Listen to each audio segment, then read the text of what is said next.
başlap duramiz hali. Mana barisini öçürüp yakkan yeri. Yine.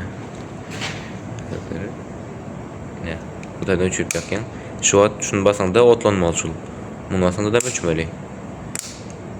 Bunu yaktık. Şimdi ben kameranı tut. Basayım.